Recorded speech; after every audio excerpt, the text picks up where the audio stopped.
Bien, para continuar hay que considerar que muchas veces en la práctica no, no siempre es posible encontrar la manera de reducir algunos circuitos a combinaciones sencillas en serie y en paralelo.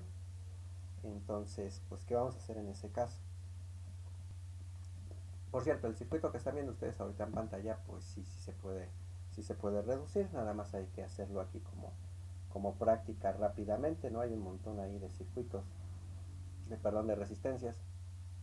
Si yo me fijo en estos dos, veo que estos están uno después del otro, constituyen un circuito en serie. Entonces puedo quitar esta resistencia 6 y 7 y sustituirla por una sola, ¿vale? Entonces yo tendría que salir de aquí y me olvidaría de estos. Luego, esta pareja de aquí, de estos dos, están en paralelo, ¿sale? Entonces, si yo calculo la resistencia equivalente en paralelo, puedo deshacerme de estos dos y ponerlo aquí. Bien, entonces sigo olvidándome de todas esas. Ahora, pues esto ya no existe. Yo lo cambié todo por una resistencia equivalente, esta de acá. Si se fijan, ahora tengo la resistencia 2, mi resistencia equivalente, y la 4, y esas tres están formaditas y las puedo cambiar por una única resistencia, cuyo valor tendré que calcular utilizando la regla para resistencias en serie. Entonces quitaría todas estas y me quedaría con esta de acá.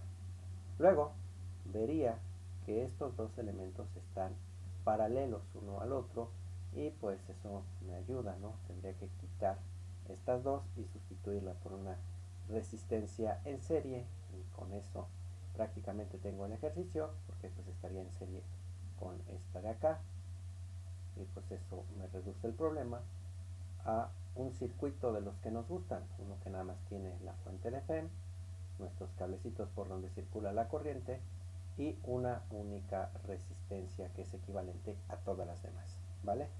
Pero bueno, este se pudo y sin embargo hay otros casos más complicados, por ejemplo cuando se involucran dos fuentes de voltaje en los que ya no se puede ver tan sencillo. Entonces, para esos casos es importante conocer eh, las reglas desarrolladas por Gustav Kirchhoff que nos muestran la manera de atacar esta clase de problemas. Por supuesto, para entenderlas primero necesitamos hablar un poco como Kirchhoff, y no me refiero precisamente al alemán, ¿no?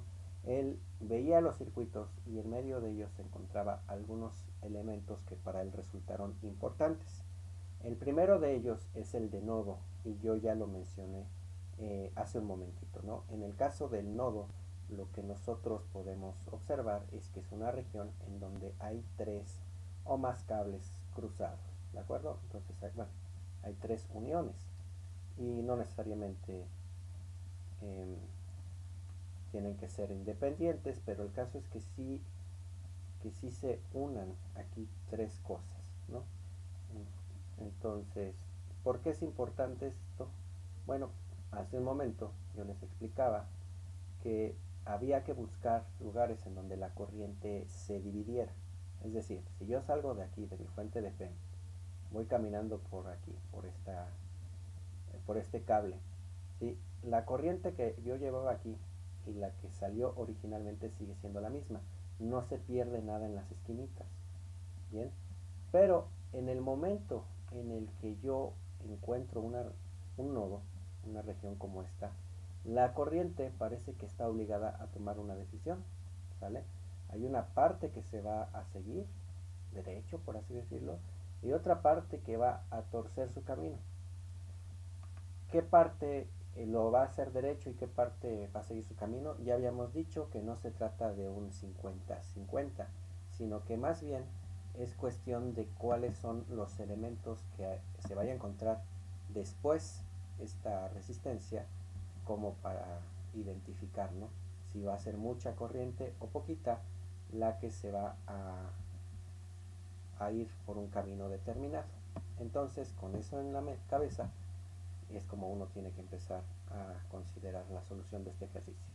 ¿Ok? Cada vez que encontramos una de esas divisiones, en realidad lo que Gustav Kirchhoff está viendo es eh, un nodo, ¿ok? Entonces está viendo allí un nodo que es una posible separación de corriente. Si yo sigo este camino, me encuentro con un codo, esto no es un nodo, simplemente un doblez, resistencia, otro doblez. Podríamos pensar, bueno, es que ahí se están juntando dos cables. Bueno, pero como les digo, necesitamos por lo menos tres, con la intención de que haya una división o una unión. Sí, en este caso aquí, si te fijas en este nodo, Kirchhoff veía una unión, porque toda la corriente que venía por aquí y toda la corriente que venía por acá saldría por acá. ¿Ok? Bueno, esto de salir y entrar, ahorita lo decimos un poquito mejor, pero ese es el principio de por qué los nodos son importantes para Kirchhoff. La segunda parte es lo que él identifica como las mallas. Bien, eh, una malla o espira, como también se les llegan a llamar, es cualquier, y digo cualquiera, cualquier trayectoria cerrada de conducción, o sea, cualquier lacito formado por alambres o cables por donde esté circulando corriente. ¿Ok? ¿Qué significa eso? Pues vean ustedes, aquí está una representación. La malla número 2, ¿no? Es este eh, rectangulito de aquí interno, y decimos que está cerrada pues porque realmente lo está, ¿no? O sea, yo puedo hacer que circule corriente, sale por aquí, se mete, regresa, va, puede estar yendo y viniendo sobre ese circuito sin problemas. No está abierto, no hay hoyos, esto es una trayectoria cerrada y está hecha con alambre conductor, es decir, pues con cables híbridos, ¿no? Así lo vería yo, con cablecitos. Del otro lado tengo la malla, otra malla, que también está identificada por este rectángulo de acá. ¿Sí? Y es importante que aquí noten, ¿no?, el asunto que les comentaba sobre las direcciones. La malla está indicada con un número 2, 3 para este caso, y además tenemos una indicación de cuál es la dirección que sigue la corriente adentro de esta malla. Nosotros realmente no es que la vayamos a saber, ¿no? O sea, no es que vayamos a agarrar un microscopio y nos vayamos a fijar, ah, mira, los electrones van para la izquierda, entonces la corriente va para la derecha y así es como que hay que indicar. No, no es eso, sino que como van a intervenir sumas algebraicas de estas cantidades de las corrientes, yo tengo que asociarle un signo a cada corriente que yo vea. ¿Ok? Entonces puedo decir que va en esta dirección y lo considero positivo, que si va en la dirección opuesta lo consideraría negativo, algo así. Entonces yo tengo que asumir de alguna forma cuál es la dirección en la que va a circular la corriente adentro de una malla. Total, si me equivoco y resulta que la corriente iba en la dirección contraria, ¿sí?, si yo supuse que iba para acá y en la práctica resulta que va para acá, mis cálculos me lo van a arrojar, me van a decir, ah, mira, a la hora de que calculaste la corriente, te dio una corriente de -7. Vaya, ¿y eso qué significa? Ah, pues que en lugar de ir en esta dirección como tú lo habías pensado, el valor eh, de 7 es correcto, pero lo que te falló pues fue adivinar la dirección. Y realmente no es que te falle, es que no tienes forma de saberlo. Tú lo asumes y ya en caso de que te salga una corriente negativa, pues lo único que dices es que, ah, pues va para el otro lado de donde yo había esperado. ¿De acuerdo? Entonces eso es la malla, es la importancia de poner hacia dónde estoy yo creyendo que circula, y ya después me doy cuenta de si sí le atiné o no. Realmente no es importante tratar de adivinar hacia dónde van las corrientes, tú supones para dónde va, y si te sale negativa, tú le cambias el sentido a la malla y ya queda todo resuelto. Bien, y si se fijan, la definición dice cualquier trayectoria cerrada de conducción, o sea que yo puedo tener también a la malla 1 construida sobre las otras dos mallas.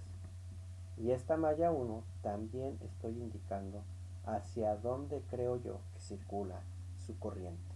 Bien, entonces no importa si una malla está hecha de otras mallas más pequeñas o si adentro ya no hay otra. El único punto, el único requisito para hablar de una espiral o de una malla es que sea una trayectoria cerrada y pues por supuesto esté hecha con cable, ¿no? O sea, una trayectoria cerrada de conducción. Bien, entonces ahí están todas las mallas posibles que se pueden formar con este circuito simple. Y con estos elementos, mallas y nodos, podemos empezar a comprender las reglas de Kirchhoff. Tenemos aquí la primera de estas reglas, o la regla de los nodos. Si dice de los nodos, pues es obviamente porque se va a tratar de lo que pasa aquí. ¿Ok? Y la primera regla de Kirchhoff, o la regla de los nodos, indica que la suma algebraica de las corrientes en cualquier nodo tiene que ser igual a cero. ¿Ok? La forma matemática de escribir, ¿no?, la suma, pues aquí está, ¿no?, la suma de todas las corrientes habidas y por haber. Este símbolo sigma, recuerden que representa pues la corriente 1 más la corriente 2 más la corriente 3 más todas las posibles corrientes que puedan coincidir en ese nodo. ¿Ok? Y que sea igual a cero, bueno, se ve un poco raro, pero vamos a explicar un poco más de por qué tiene que ser cero. Para esto hay que pensar, ¿no? Pues esta regla de los nodos está basada en algo que conocemos ya, que es la conservación de la carga eléctrica. La carga no se crea, tampoco se destruye, y la corriente está relacionada con esa carga como pues la derivada de la carga respecto del tiempo, o la carga partida por la corriente. Entonces, si las cargas se conservan, la corriente también se tiene que conservar, y la suma de las corrientes va a ser igual a cero, pensando de la siguiente forma, ¿no? Toda la carga que entra en un nodo, esta de aquí con esta de acá, así como está representada, puede y debe de hecho salir, ¿sí? Todo lo que entra debe forzosamente salir. Nada se te va a quedar aquí acumulado, todo lo que entra sale. Y entonces, pues en términos sencillitos, ¿no? Si yo tengo una corriente I1 circulando por aquí y otra corriente I2 circulando por acá, la suma de I1 con I2 es lo que tiene que salir. ¿Ok? Si te fijas, aquí hay una analogía para una tubería de agua. Si tú en una tubería de agua conectas agua, la metes aquí, metes otro poco de agua por acá, pues por este tubo de acá tiene que salir la combinación de las dos. Bien, entonces, bueno, pues ¿y por qué no la escribimos así, no? La suma de la corriente de las corrientes tiene que ser I1 más I2. Y ya, no me quito esto del cero, que de todas maneras se ve muy raro. Bueno, la razón para escribirlo así es la siguiente. Yo aquí te estoy diciendo que la corriente viaja en esta dirección y esta de acá viaja en la otra dirección. Pero muchas veces en el análisis de circuitos no es sencillo, no es sencillo que tú digas cuál viaja en qué dirección. Como te mencionaba hace un momento, nosotros vamos a estar prácticamente tratando de adivinar cuál es el signo que corresponde a cada malla. ¿Ok?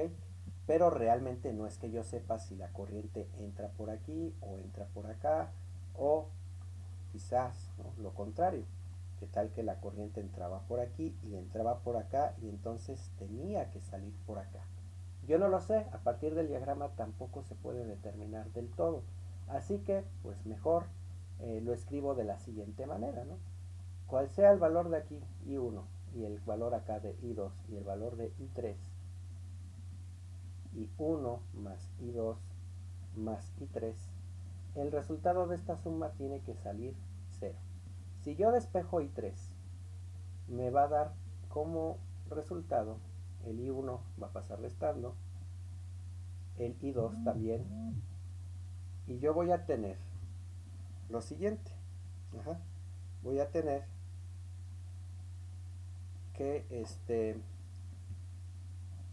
escrito así, I1 más I2, pero con signo negativo. ¿Ok? Ahí está. y 3 es igual a I1 y 2, pero con signo negativo. Todo lo que entró está saliendo.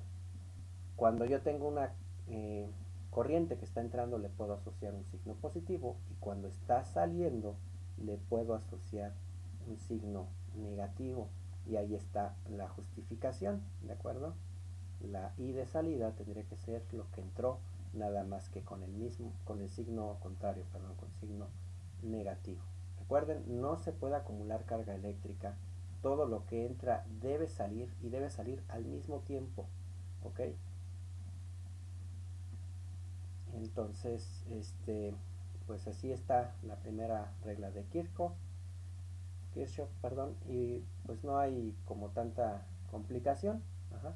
Solamente es que todo lo que entra sale, pero escrito de una manera que no da lugar a confusiones, ¿no? No me pide a mí saber, bueno, ¿y cuál entró y cuál salió? No, no, no, no. Yo puedo asumir que cualquiera entra y cualquiera sale, y nada más le pego los signos correspondientes, y el caso es cuando yo haga la suma de todas estas corrientes, tengo que decir que la suma da cero. ¿Ok? La segunda regla es la regla que actúa sobre las mallas, y en el caso de la regla de las mallas se establece que la fuerza electrostática es conservativa, ¿sí? Dicho de otra forma, ¿no? La suma algebraica de las diferencias de potencial en cualquier malla, incluso las asociadas con la FEM y la de los elementos con resistencia, debe ser igual a cero. La suma de todos los voltajes, por así decirlo, tiene que ser nula. Entonces, eh, nosotros podemos comenzar, ¿no?, a recorrer una malla, y podemos estar midiendo los voltajes entre los extremos de cada uno de los elementos del circuito, ¿sí? Me encuentro primero con un circuito, aquí tengo mi FEM, ¿sí?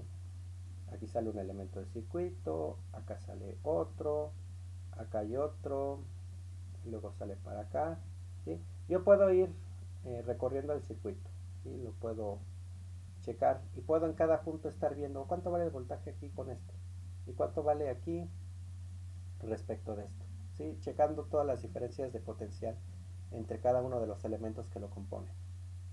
Bueno, uno pues me puede dar un cierto valor X, me puede dar un cierto valor Y, Z, ¿no?, algo así como 8, 5, 7, 6, todas estas cosas, ¿sí? Te va a dar diferente valor, pero el punto es que cuando tú hagas la suma de todos los elementos, todos, absolutamente todos, el resultado te tiene que dar cero.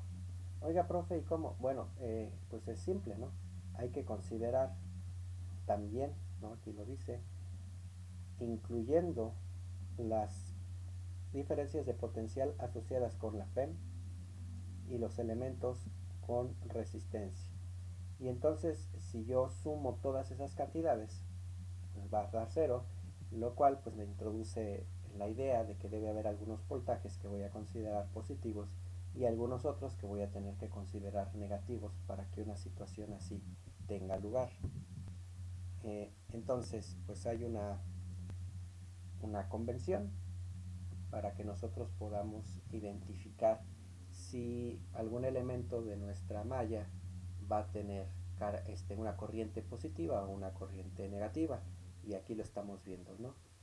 Convenciones de signo para la FEM. Bueno, si nosotros vemos que estamos haciendo un recorrido sobre una malla, recuerden que es un recorrido imaginario, realmente las cargas no se están moviendo como nosotros lo decimos, y también es posible que nosotros estemos poniendo la corriente al revés de como realmente va, ¿sí? Pero una vez que yo agarro mi malla, yo digo, la corriente va a circular en este sentido, ok, ¿y qué me encontré? Me encontré una fuente de FEM, de acuerdo.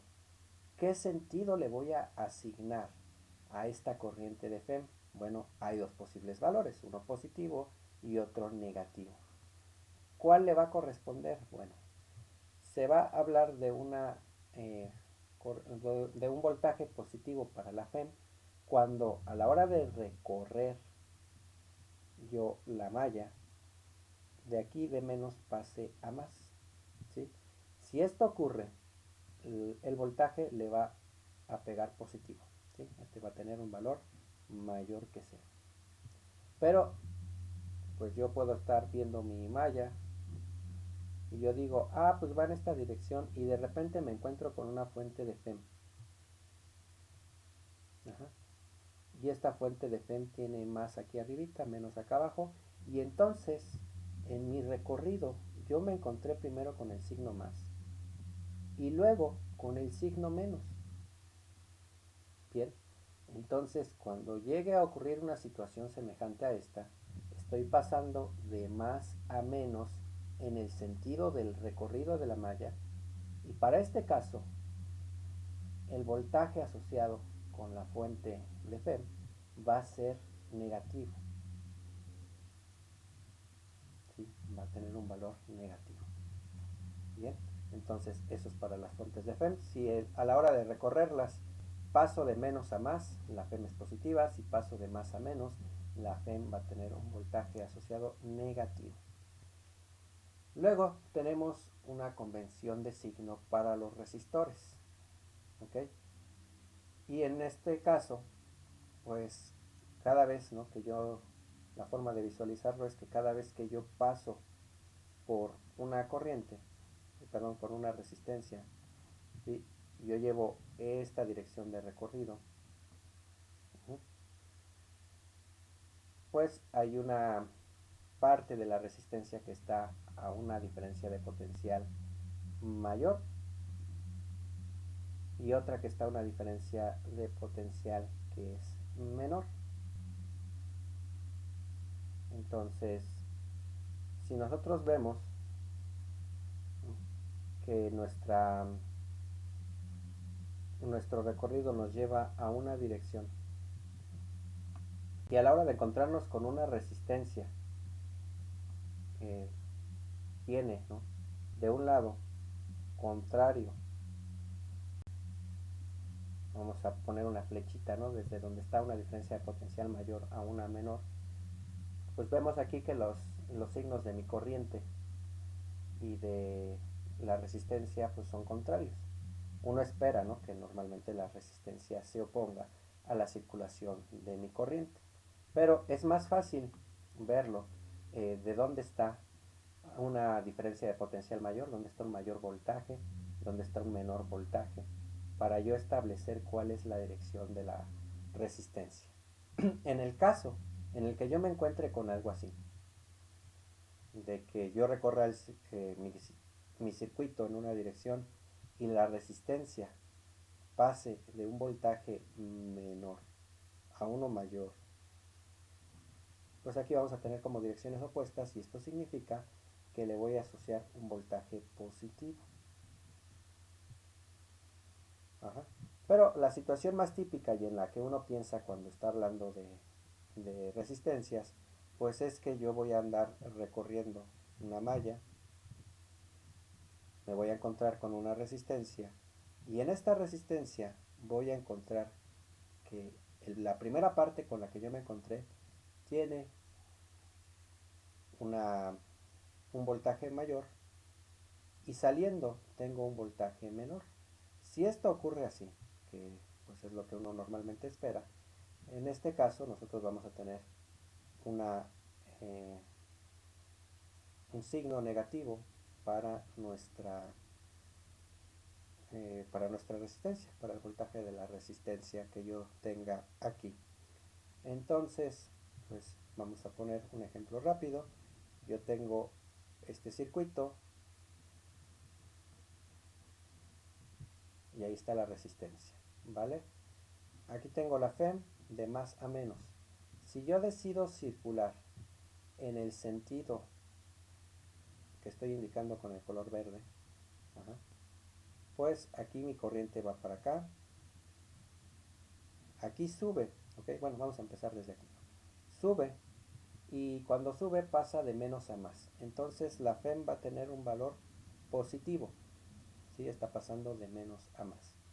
Avanza la corriente y llega a una resistencia. Esta resistencia va a tener un, un voltaje negativo, es algo que me va a restar, ¿no? Entonces aquí voy a tener una B de voltaje entre la terminal A y la terminal B, voltaje de A a B. Y este voltaje va a ser el mismo que el que salió de la FEM, nada más que con el signo contrario. ¿Ok? Nosotros ya dijimos que la suma de la FEM más el voltaje en la resistencia tiene que ser igual a cero. Y si yo despejo el voltaje en la resistencia, como no hay otros elementos y tampoco es una fuente real, sino que es una fuente ideal, a la hora de pasar al otro lado pasa restando y nos da la misma información. Entonces lo que significa la ley de las mallas, como ya vimos, pues es que se tiene que conservar la energía, y en este caso pues se habla de potencial. El potencial se conserva, no hay cambios en el potencial, todo el potencial total, todo el que salga, ¿no? Todo el que esté establecido entre los elementos, tiene que ser igual a la suma de lo que se gasta en uno, en el otro, y así sucesivamente. ¿Vale? Entonces esto es para las leyes de Kirchhoff, perdón. Y entonces aquí nada más hay que recordarlas. Una para las mallas, otra para los nodos. La suma algebraica de mallas y de nodos tiene que ser igual a cero, ¿no? Para los nodos, la suma de las corrientes tiene que ser cero. Para las mallas, la suma de los voltajes tiene que ser igual a cero. Y esta suma toma en consideración el signo de las corrientes o de los voltajes. Por eso dice aquí, suma algebraica, ¿no? Hay que tomar en cuenta si es una cantidad positiva o negativa, siguiendo estas especificaciones de aquí. ¿De acuerdo? Entonces, eso es lo que representan las leyes de Kirchhoff, y vamos a ver ejemplos sobre cómo se utilizan de manera práctica para resolver problemas.